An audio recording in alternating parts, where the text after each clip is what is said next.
Indonesia menjadi salah satu negara yang mengalami kasus gagal ginjal akut progresif atipikal pada anak-anak. Dalam rilis Kementerian Kesehatan, kasus gagal ginjal akut tercatat bertambah cukup signifikan dalam 3 bulan terakhir. Hingga 24 Oktober, Kemenkes mencatat ada 245 kasus gagal ginjal akut di Indonesia yang tersebar di 26 provinsi di Indonesia. Dari total pasien anak dengan kasus gagal ginjal, jumlah kematian tercatat cukup tinggi sebesar 55% dengan total 141 kasus kematian anak akibat gagal ginjal akut. Di Padang, Sumatera Utara, pasien anak yang menderita gagal ginjal akut bertambah 3 orang, hingga totalnya saat ini menjadi 25 orang anak. Dari total 25 temuan kasus gagal ginjal, jumlah korban meninggal hari ini bertambah 1 orang, sehingga korban yang meninggal akibat gagal ginjal akut menjadi 13 orang.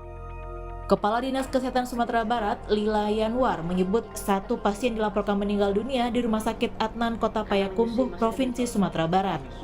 Pasien diketahui merupakan 1 dari 6 pasien yang sudah diperbolehkan pulang untuk rawat jalan oleh pihak Rumah Sakit M. Jamil Padang beberapa hari lalu. Jadi secara total di Sumatera Barat memang ada 13. Ya. Total kasus berapa, Bu? Yang datang ke M. Jamil itu 25 yang sudah ditangani oleh M. Jamil. 23, 2 di Rumah Sakit Mentawai, 1 di Rumah Sakit Mentawai, 1 di Rasidin. Seperti yang sudah kita info sebelumnya. Lalu tambahan dari yang kita press conference terakhir 22 adalah 3 kasus baru. Dari Jambi 1, dari Sumatera Barat sendiri 2. Sudah 25 ya, Bu? 25. Sementara itu di Makassar, Sulawesi Selatan, Rumah Sakit Wahidin Sudirohusodo Makassar kini membentuk tim khusus untuk menangani kasus gagal ginjal akut. Tim ini terdiri dari dokter spesialis anak, konsultan anak, dan patologi klinik. Sejak bulan Januari hingga Oktober, Rumah Sakit Wahidin sudah menangani 4 orang anak yang dirawat akibat gagal ginjal akut. Ruang perawatan intensif ya, jadi perawatan intensif untuk anak dan perawatan intensif untuk neonatus kita siapkan. Tim dokternya pun juga sebenarnya sudah siap. Nah, hanya untuk obat-obat dan pemeriksaan lengkap juga kita sebenarnya ada.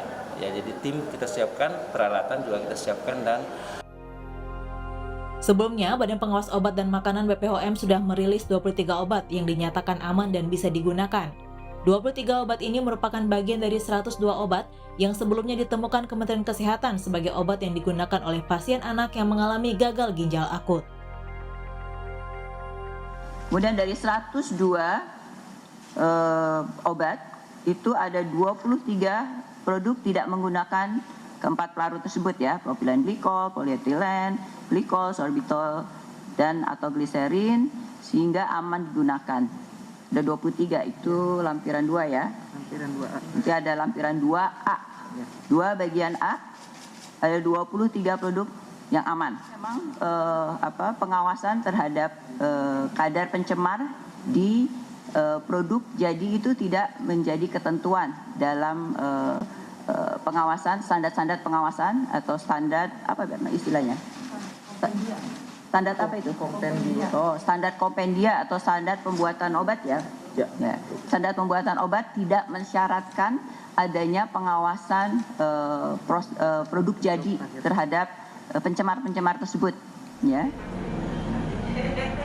23 dasar produk yang aman dan bisa digunakan kembali sesuai aturan pakai dan resep dokter adalah Alefred sirup, Amoxan, Amoxicillin, Azithromycin sirup, Sazetin, Savasef sirup, Cefspan sirup, Cetirizine, Devosix drop, Demperidone sirup, Etamox sirup, Interzing, Nitex, Omemox, Rhinos Neo drop, Vestin, Usimox, Zinc sirup, Zinc Pro sirup, Zibramax, Renalik, Amoxicillin, dan Erythromycin.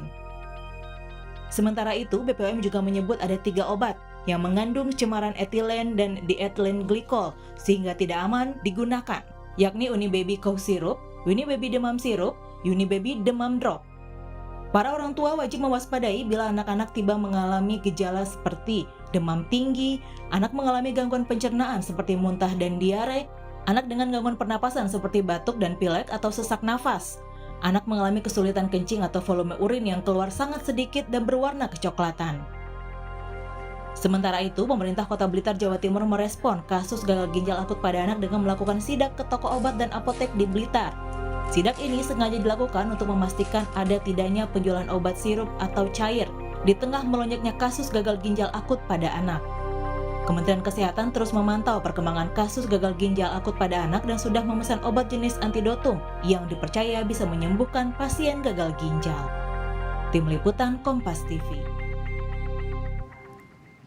Menteri Kesehatan Budi Gunadi Sadikin menyebut Indonesia akan mendatangkan kembali Fomepizole, obat penawar gagal ginjal akut pada anak.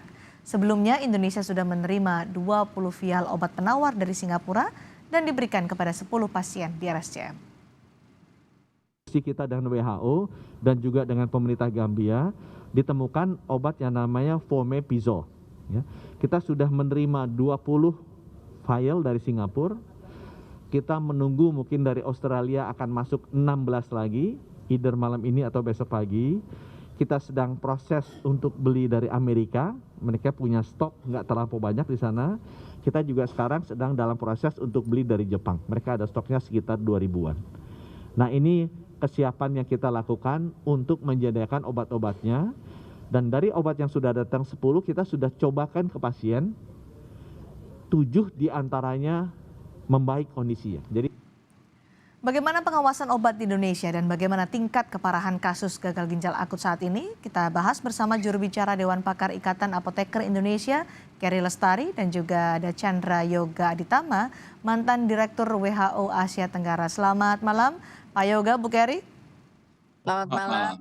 Baik, Pak Yoga, bagaimana Anda melihat kasus gagal ginjal akut yang merebak di Indonesia saat ini? Kasusnya sudah lebih dari 240.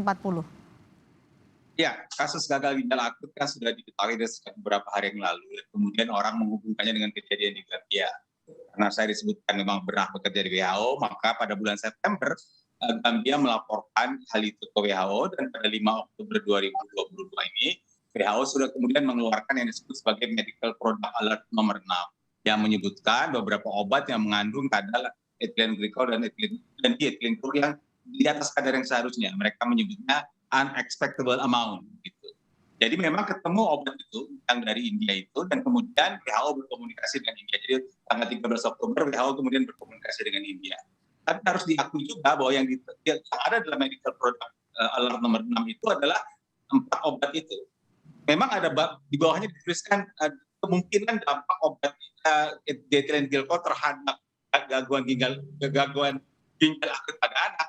Tapi kausalnya tidak secara pasti disebutkan. Di dalam Twitter WHO kemudian disebutkan ini obat yang berpotensi ya, menimbulkan hal itu. Oke, Kenapa Pak Yoga?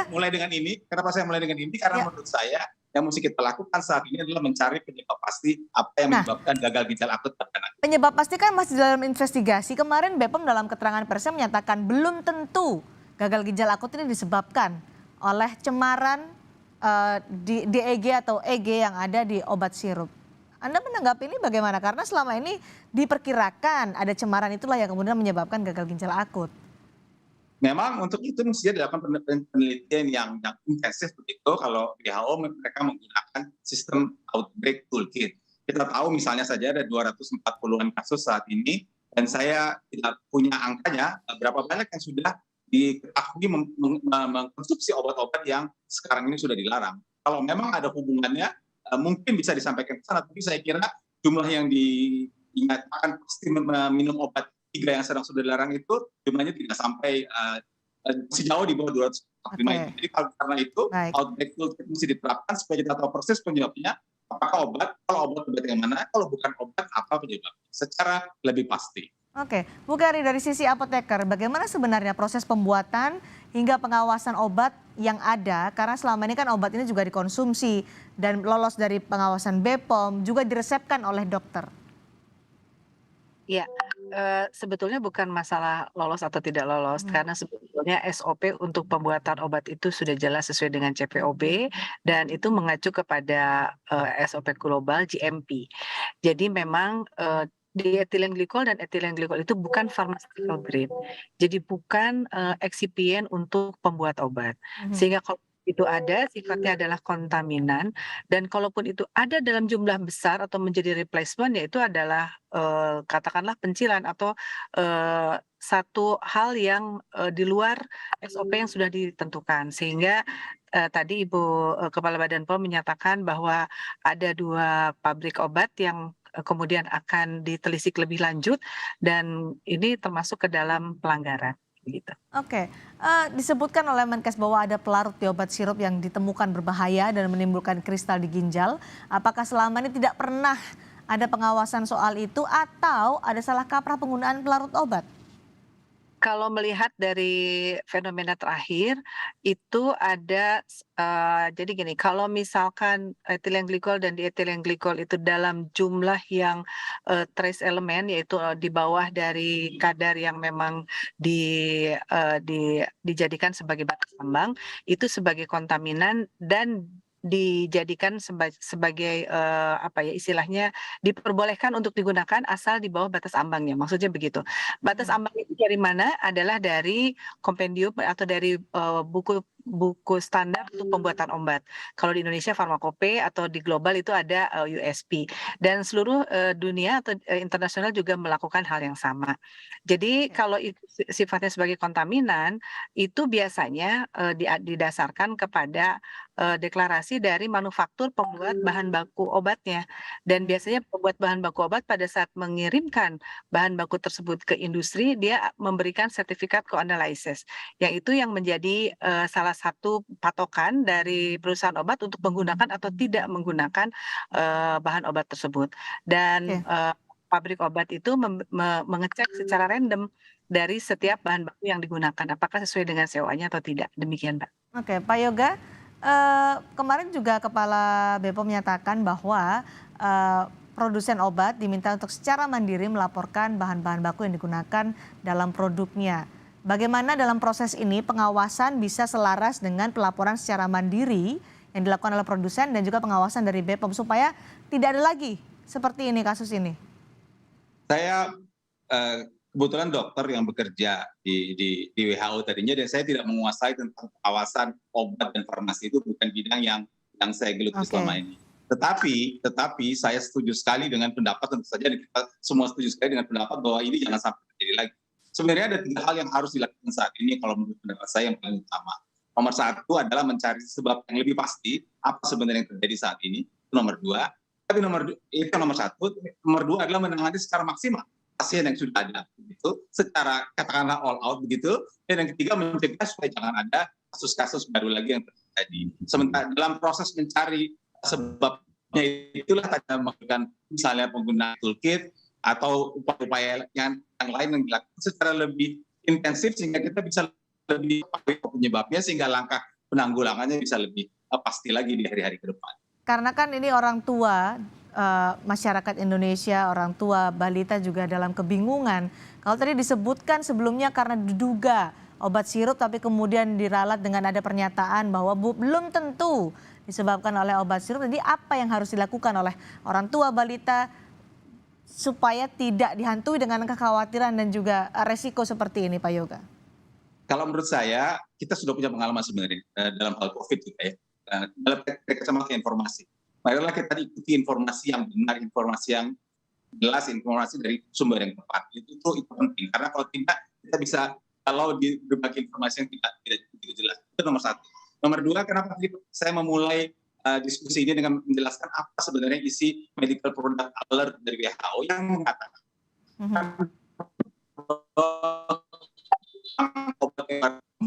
baik, sinyal dengan Pak Yoga sepertinya kurang.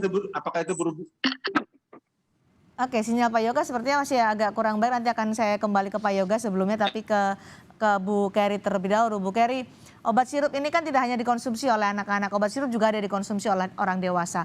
Perlukah saat ini juga mulai memperhatikan bahwa apakah betul ada zat pelarut berbahaya, cemaran yang berbahaya dalam obat sirup yang dikonsumsi oleh orang dewasa, atau efeknya akan berbeda antara anak-anak dengan orang dewasa? Jadi cemaran obat sirup itu tidak hanya pada orang dewasa. Tidak hanya pada sirup anak-anak maksud saya, Oke. pada dewasa juga itu juga secara otomatis. Kalau saya lihat dari yang diumumkan oleh BPOM itu tidak terbatas pada sirup-sirup yang digunakan oleh anak-anak, tetapi juga sirup-sirup itu juga digunakan secara universal. Ada yang digunakan untuk anak, ada yang digunakan untuk dewasa. Dan dari edaran lampiran pertama kalau nggak salah yang disampaikan oleh Ibu Kepala Badan POM itu ada 133 obat yang dasarnya itu adalah dari dokumen registrasi obat sirup yang mengandung yang tidak mengandung pelarut propylen glikol, polyethylene glikol, dan juga gliserol atau gliserin serta juga sorbitol. Jadi itu dinyatakan aman karena kausa penyebab kontaminannya kan nggak ada karena tidak menggunakan tersebut. Jadi brand tersebut aman untuk digunakan dan di dalamnya juga ada beberapa brand obat yang mengandung paracetamol yang banyak dicari ibu-ibu ya, gimana untuk mengendalikan demam anak-anak saat ini. Dan juga dari 102 obat yang dikirim dari Kemkes diperiksa di BPOM, itu ada 23 yang dinyatakan aman, tidak mengandung etilen glikol dan dietilen glikol, dan juga ada 7 yang juga dalam ambang batas aman, serta ada 3 yang memang di atas ambang batasnya. Nah, yang 3 ini memang brand yang sebelumnya ada juga pada informasi keempat BPOM yang mengandung 5 brand tadi yang mengandung etilen glikol dan dietilen glikol. Tapi ada perbaikan Mbak dari satu brand ya yang di edaran keempat itu mengandung EG dan DEG, di edaran kelima ini ternyata hanya batch tertentu saja dan akhirnya batch yang lain dinyatakan aman. Dan ini tentu adalah hasil kerja keras semua ya, baik dari industri yang untuk menelisik dan memperkuat QC-nya serta juga dari validasi dan juga dari arahan dari BPOM kepada pihak industri untuk memberikan atau memberikan obat yang aman untuk masyarakat. Pak Yoga silakan dilanjutkan tadi karena sedikit terganggu dengan sinyal dan bagaimana ini bisa diselesaikan atau diatasi karena kesannya saat ini yang terlihat di masyarakat adalah Kementerian Kesehatan melemparkan kepada BPOM, BPOM kemudian meminta untuk produsen lebih berhati-hati. Jadi ada kesan saling lempar tanggung jawab. Sebenarnya kan ini juga bermula dari penghentian semua jenis obat sirup. Artinya tidak boleh meresepkan, tidak boleh menjual, tidak boleh membeli. Itu satu sisi. Di sisi lain ada 102 obat yang ditemukan di lemari obat mereka yang sakit itu, 150 sekian. Dan sisi yang berikutnya adalah 3 obat yang jelas kadar etilen glikol dan dietilen glikol di atas ambangnya. Dari 102 itu sekarang sebagian sudah dikurangin tuh. Tapi kan aturan semua sirup itu masih berjalan gitu. Karena itulah saya bilang kita perlu dipastikan dulu sebenarnya penyebabnya apa. Saya tahu menghentikan semua sirup maksudnya buat hati-hatian, tapi kan sirup ini juga salah satu jenis obat. Obat bisa tablet, bisa kapsul, sirup, suppositoria. Nah, ini kalau dihentikan semua harus segera diputuskan kapan ini bisa digunakan kembali supaya kita juga masyarakat lebih tenang.